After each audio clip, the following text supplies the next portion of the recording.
歸回天父的心，獻上生命的祭。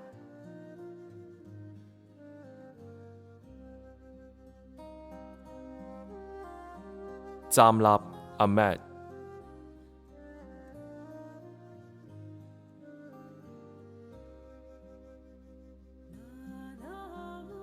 耶和華的道理潔淨，傳到永遠。耶和華的典章真實，全然公義。詩篇19篇9節。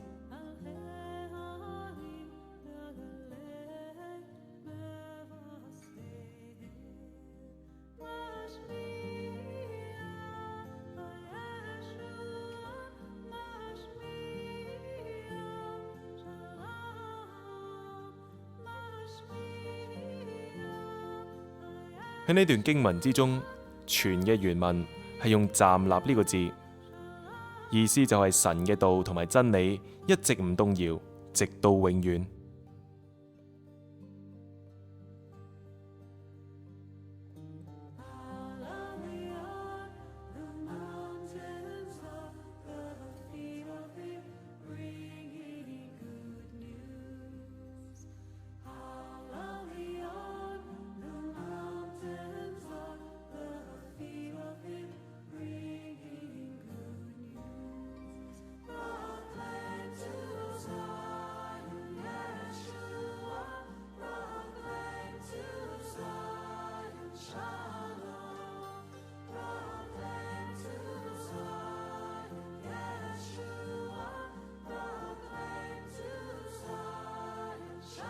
親愛嘅父神，幫助我持守你嘅真理，同埋實踐喺自己嘅生活入面，讓你嘅話語一直帶領着我人生嘅每一個時刻。